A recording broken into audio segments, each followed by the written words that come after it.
Pagi Ibu, saya dengan Dr. Maudi. Saya akan melakukan pemeriksaan fisik pada anak Ibu. Sebelumnya, apakah benar dengan adik Putri? Baik Ibu, sebelum melakukan pemeriksaan fisik, mungkin untuk pemeriksaannya agak sedikit tidak nyaman. Apakah Ibunya bersedia? Baik, sebelum melakukan pemeriksaan fisik, saya akan mencuci tangan terlebih dahulu menurut tujuan WHO. Nah, untuk sebelum melakukan pemeriksaan fisik, kita melakukan histori terlebih dahulu pada ibunya. Kita tanya detail persalinan. Kita tanya usia gestasi. Kita tanya riwayat kehamilan ibu. Apakah ibunya ada riwayat menderita DM, hipertensi ataupun tiroid. Kita tanya riwayat kontrol pada saat hamil. Apakah semuanya berjalan dengan lancar atau tidak. Terus kita tanya apakah ada kelainan yang dijumpai pada saat dilakukan screening antenatal. Terus kita tanya juga riwayat pertumbuhan dan perkembangan bayi yang meliputi berat badan lahir, riwayat imunisasi, dan juga riwayat perkembangan. Setelah itu kita melakukan pemeriksaan berat badan bayi, yaitu kita ukur dengan pengukuran berat badan pada bayi. Kita ukur di mana normalnya itu, normal lahirnya itu 2.500 gram sampai 4.000 gram atau 2,5 kg sampai dengan 4 kg. Jika bayinya sangat kecil, pemeriksa juga harus mengukur lingkar kepala pasien serta melihat apakah simetris atau tidak. Setelah melakukan pemeriksaan fisik pada berat badan, kita melakukan inspeksi umum. Kita lihat apakah adanya indikasi anemia, yaitu terlihat pucat pada warna kulit. Terus kita lihat apakah ada tanda-tanda cyanosis ataupun kebiruan. Terus kita lihat apakah ada kekuningan atau jaundice. Terus kita lihat juga apakah ada kelainan postur tubuh yang contohnya itu seperti Erb's palsy atau juga hemiparesis.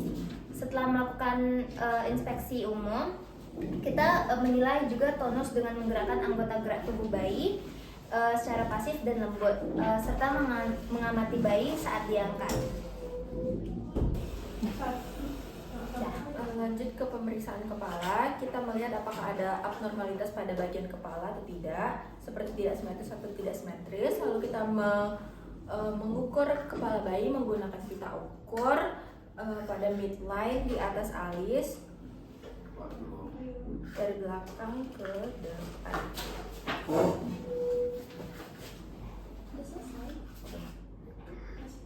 Seperti itu, ukurannya 34,5 cm. Lalu kita melihat sutura cranialis pada bayi. Lalu kita catat apakah sutura tertutup, terbuka, atau normal. Lalu kita lihat kepala bayi besar atau kecil. Lanjut kita ke palpasi anterior pada bayi, pada bagian anterior fontanelle, untuk memeriksa apakah ada abnormalitas atau tidak.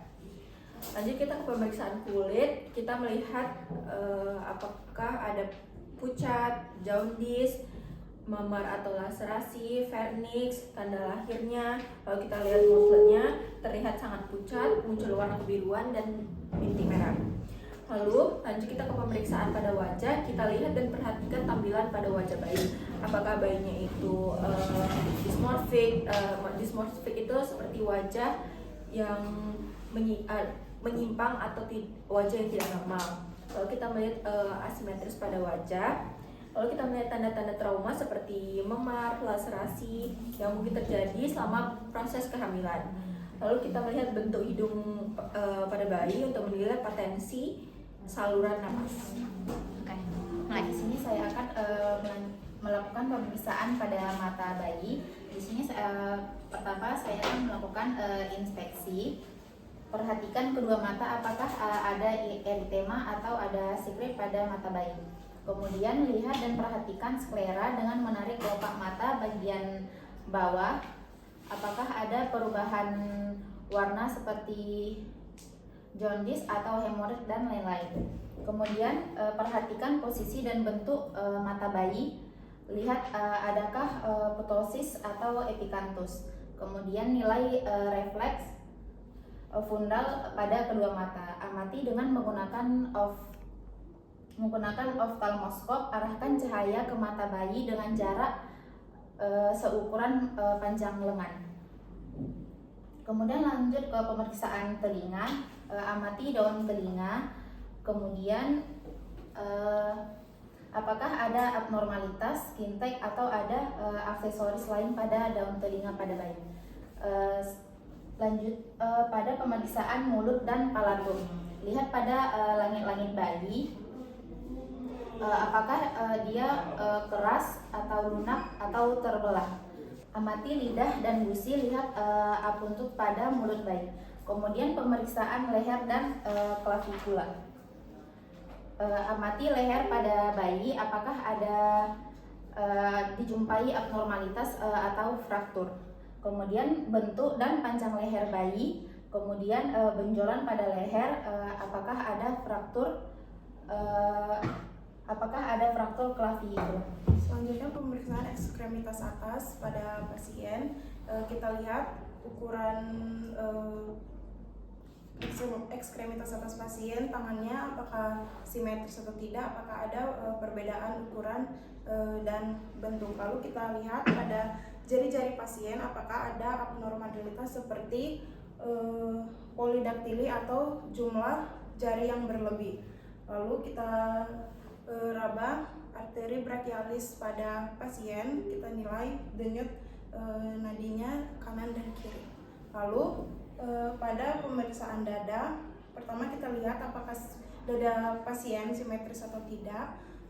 Lalu kita hitung laju pernapasan pasien.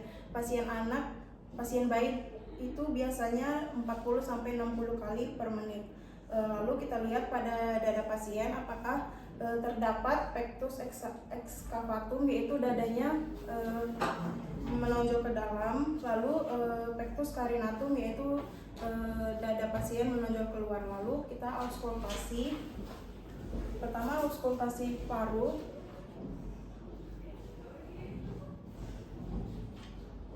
Kita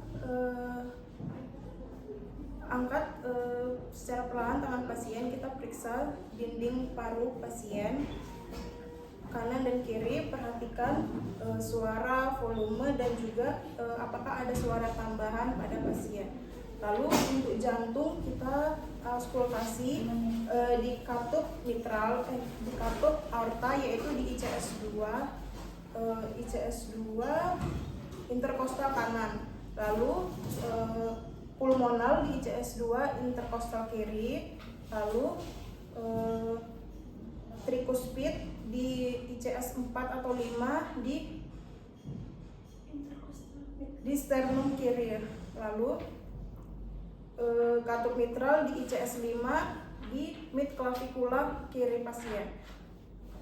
Kita nilai suaranya apakah ada suara bising atau suara yang abnormal. Lalu kita nilai heart rate-nya pasien. Normalnya pada bayi yaitu 120-160 kali per menit. Lalu untuk pulse oximetry kita nilai dari preduktal, yaitu di lengan kanan, dan juga postduktal, itu daerah kaki, bisa kanan bisa kiri. Normalnya keduanya harus lebih dari 95%. Selanjutnya pada pemeriksaan abdomen, pertama kita inspeksi dulu pada bayi apakah apakah adanya abnormalitas seperti distensi, hernia, atau infeksi tali pusar. Lalu kita palpasi abdomen bayi, melihat apakah ada menilai pembesaran organ atau organomegali. Pertama kita palpasi hepar pada bayi.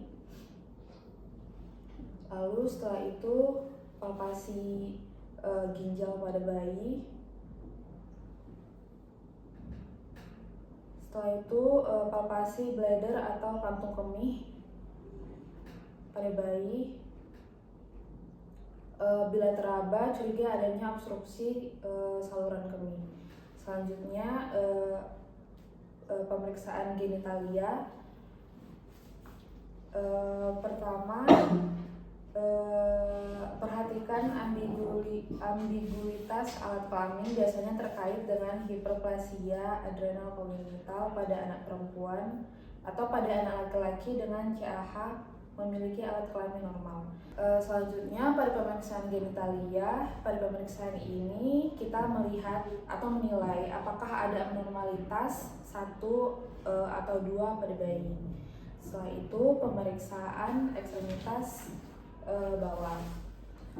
Pada pemeriksaan ekstremitas bawah, pertama diinspeksi dulu apakah ada apakah ada edema asimetris, atau apakah ada deformitas pada lutut kaki, apakah ada jari-jari kaki yang tidak lengkap. Setelah itu selanjutnya dinilai tonus pada bayi. Setelah itu nilai pergerakan pada kedua ekstremitas bawah. Setelah itu palpasi dan bandingkan pulsasi femoralnya. Setelah itu pemeriksaan Barlow test. Pertama kita abduksikan panggul kaki bayi. Setelah itu ditekan ke bawah. Tes ini kalau misalkan tes ini positif, panggul itu artinya panggulnya mengalami dislokasi. Setelah itu ortolani tes. Pertama, fleksikan kaki bayi sampai 90 derajat. Setelah itu tekan ke bawah, dan kalau misalkan ada kedengaran suara klang, berarti terdapat abnormalitas. Nah, kemudian kita akan melakukan pemeriksaan, yaitu pemeriksaan punggung dan tulang belakang, di mana posisi bayi, izin ya ibu, anaknya akan saya tengkurapkan. Posisi bayi dalam keadaan tengkurap seperti ini, kemudian ditekan pada bagian tulang-tulang belakang pada pasien untuk mengetahui apakah ada tanda-tanda skoliosis atau tidak. Kemudian kita juga melihat bagian belakang daripada kepala pasien, kepala bayi, apakah terdapat jumbai rambut, kemudian apakah ada bercak berwarna di permukaan kulit, kemudian apakah terdapat tanda lahir seperti hemangioma atau tidak. Nah, selanjutnya yaitu pemeriksaan anus, di mana kaki bayi difleksikan secara perlahan ke arah atas untuk menilai apakah terdapat atresia daripada anus. Itu ditandai dengan tidak adanya lubang daripada anus. Kemudian kita pantau selama kurang dari 24 jam apakah terdapat mekonium atau feses yang pertama kali keluar daripada perut bayi. Nah, selanjutnya yaitu pemeriksaan refleks, di mana yang pertama refleks genggaman. Ketika tangan bayi kita sentuh, maka itu akan ada refleks genggaman, yaitu bayi akan langsung menggenggam tangan daripada dokter atau pemeriksa. Selanjutnya refleks menghisap, di mana biasanya ketika bayi baru lahir dia akan diletakkan langsung di dada ibu untuk mencari puting daripada ibu yang baru saja melahirkan. Selanjutnya yaitu refleks looting, di mana jari pemeriksa berada di pipi pasien. Kemudian rangsangan tersebut akan membuat bayi untuk mencari-cari tangan yang menyentuh pipinya tersebut.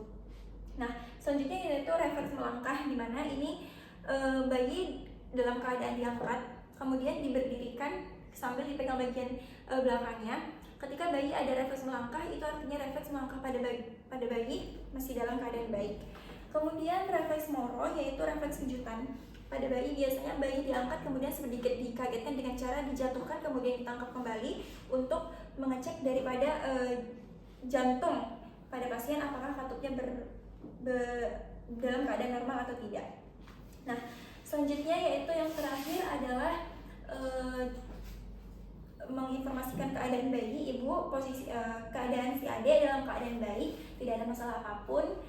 Untuk cek selanjutnya kita bisa kontrol setiap minggu ataupun setiap bulan. Ibu jangan lupa datang ke posyandu ataupun pusat pelayanan kesehatan yang lainnya ya Bu. Apakah ibu ada ditanya kembali? Tidak ada ya Bu ya. Setelah melakukan pemeriksaan, saya akan melakukan cuci tangan menurut 7 langkah WHO kembali. Langkah terakhir adalah dokumentasi. Terima kasih ya Ibu.